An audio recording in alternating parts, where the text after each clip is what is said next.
ಕೊಡಗು ಜನಾಭಿವೃದ್ಧಿ ಸಮಿತಿಯಿಂದ ಸಾರ್ವಜನಿಕರಿಗೆ ಮಾಹಿತಿ ತಿಳಿಯಪಡಿಸುವುದೇನೆಂದರೆ, ನೀವು ಈವೆಂಟ್ಗಳು ಮಾಡಿ, ಯಾರು ಬೇಡ ಅಂತ ಹೇಳಲ್ಲ, ಅದೆಲ್ಲ ಅವರವರ ಹಕ್ಕು, ವ್ಯಾಪಾರ ಮಾಡೋದು ಅವರ ಹಕ್ಕು. ಆದರೆ ಜನಗಳಿಗೆ ತೊಂದರೆ ಮಾಡಬಾರ್ದು. ನೋಡಿ, ಇಲ್ಲಿ ಪೂನಂ ಗಾರ್ಡನ್ ವಿಲ್ಲ ಅದರ ಪಕ್ಕದಲ್ಲಿ ಒಂದು ರಸ್ತೆ ಇದು, ಲೇಔಟು, ಮತ್ತು ನೋಡಿ ಮೈನ್ ರೋಡು, ಶಾಲಾ ಮಕ್ಕಳು ಓಡಾಡೋ ರಸ್ತೆ ಇದು.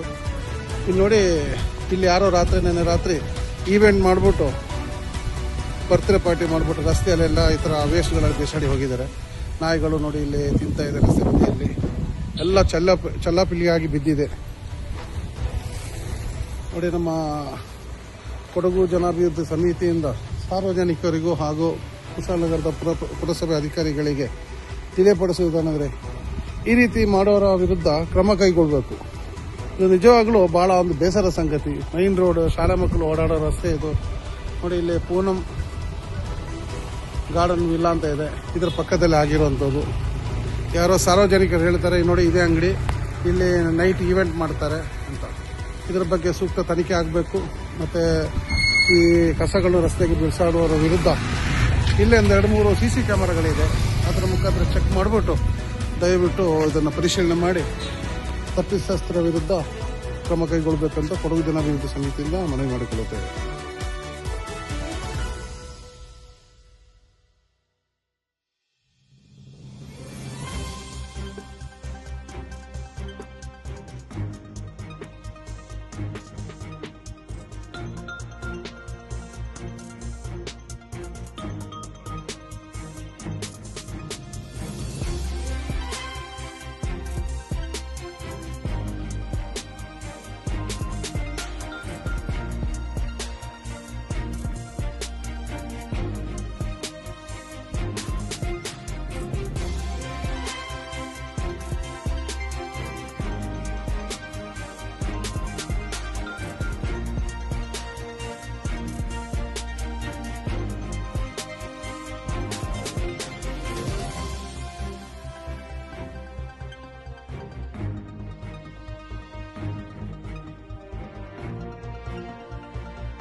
ಮೇಡಮ್ ನಮಸ್ತೆ, ನಾನು ಕೊಡಗು ಜನಾಭಿವೃದ್ಧಿ ಸಮಿತಿಯಿಂದ. ಇಲ್ಲಿ ನೋಡಿ, ನಾವೀಗ ಪೂನಂ ಲೇಔಟ್ ಪಕ್ಕದಲ್ಲೇ ಇದ್ದೀವಿ.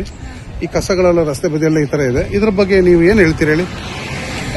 ರೋಡಲ್ಲಿ ಹೋಗುವಾಗ ಸಾರ್ವಜನಿಕರಿಗೆ ಸ್ವಲ್ಪ ಕಷ್ಟ ಆಗುತ್ತೆ. ಈ ತರ ಈವೆಂಟ್ ಮಾಡಿ ಅಲ್ಲಲ್ಲೇ ಹಾಕ್ಬಾರ್ದು ಕಸಗಳನ್ನೆಲ್ಲ. ಸ್ವಚ್ಛ ಭಾರತ ಬಗ್ಗೆ ಏನು ಹೇಳ್ತೀರಾ? ಏನು ಮಾಹಿತಿ ಕೊಡ್ತೀರಾ? ಈ ತರ ಆಗ್ತಾರಲ್ಲ, ಅವ್ರಿಗೆ ಏನು ಮಾಹಿತಿ ಕೊಡ್ತೀರಾ ನೀವು? ಕಸಗಳನ್ನ ಅದೇ ಎಲ್ಲೆಂದ್ರೆಲ್ಲ ಬಿಸಾಡಬಾರ್ದು ಅಂತ. ಮೇಡಮ್ ನೀವೇನು ಹೇಳ್ತೀರಾ? ಓಕೆ, ಧನ್ಯವಾದಗಳು.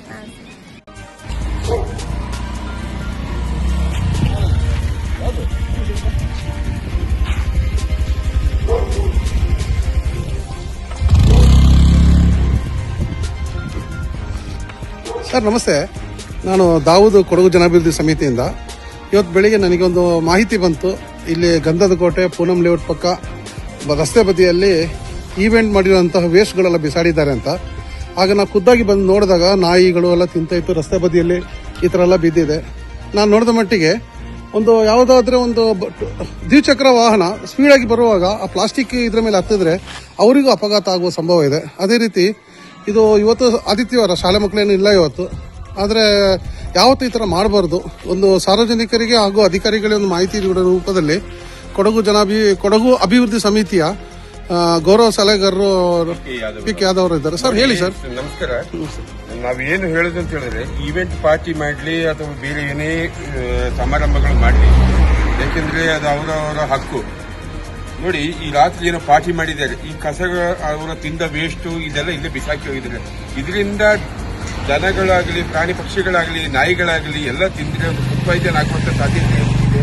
ಹಾಗೆ ಪರಿಸರ ಒಂದು ಮಾಲಿನ್ಯತೆಯ ಬಗ್ಗೆ ಇದನ್ನ ತುಂಬಾ ಎಚ್ಚೆತ್ತುಕೊಳ್ಬೇಕಾಗುತ್ತೆ. ಈ ತರ ಮಾಡೋದು ಸಾರ್ವಜನಿಕವಾಗಿ ತಪ್ಪು ಅಂತ ನಾವು ಕೊಡಗು ಅಭಿವೃದ್ಧಿ ಸಮಿತಿ ಜಿಲ್ಲಾ ಸಲಹೆಗಾರರು PK ಯಾದವ್ ಅವರು ತಮ್ಮಲ್ಲಿ ಹೇಳ್ತಾ ಇದ್ದೀನಿ. ಸರ್, ನೀವೊಂದು ಇದ್ರ ಬಗ್ಗೆ ಮಾಹಿತಿ ಹೇಳಿ. ಸರ್, ನಮ್ಮ ಇಲ್ಲಿಯ ಮೆಂಬರ್ ಅಲ್ಲ ಸರ್ ನೀವು? ಹೆಸರು MM ಪ್ರಕಾಶ್ ಅಂತ ಹೇಳಿ, ಪುರಸಭಾ ನಾಮನಿರ್ದೇಶಿತ ಸದಸ್ಯ. ಏನಂತ ಹೇಳಿದ್ರೆ, ನಮ್ಮ ಸಾರ್ವಜನಿಕರು ಇನ್ನೂ ಸಹ ಬುದ್ಧಿ ಕಲಿತಾ ಇಲ್ಲ. ಕಾರಣ ಏನಂತ ಹೇಳಿದ್ರೆ, ನಮ್ಮ ಪುರಸಭಾ ವತಿಯಿಂದ ಪ್ರತಿ ದಿವಸ 2 ಕಸ ತುಂಬಿಸುವ ಗಾಡಿಗಳು ಬರ್ತಾ ಇದ್ದಾವೆ.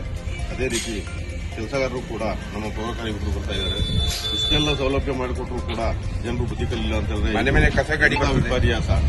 ಮನೆ ಕೂಡ ಕಸದ ಗಾಡಿ ತಲುಪಿದ್ರು ಕೂಡ ಇದು ಜನರಿಗೆ ಮೆಚ್ಚುಕೊಂಡಿಲ್ಲ ಅಂತ ಹೇಳಿದ್ರೆ ಇದೊಂದು ವಿಪರ್ಯಾಸ ಸೇರಿ.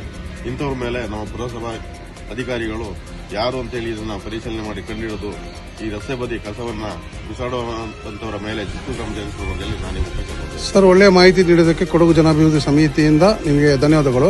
ಅದೇ ಥರ ನಮ್ಮ ಒಂದು ಸ್ಟೂಡೆಂಟ್ಸ್ ಇದ್ದಾರೆ ಇಲ್ಲಿ, ಹೇಳಿ. ನನ್ನ ಹೆಸರು ದೀಕ್ಷಾ ಅಂತ. ನಾನು ಇಲ್ಲೇ BCM ಗಂಧದಕೋಟೆ ಹಾಸ್ಟೆಲಲ್ಲಿ ಇರೋದು, ಜೂನಿಯರ್ ಕಾಲೇಜಲ್ಲಿ ಓದ್ತಾ ಇರೋದು.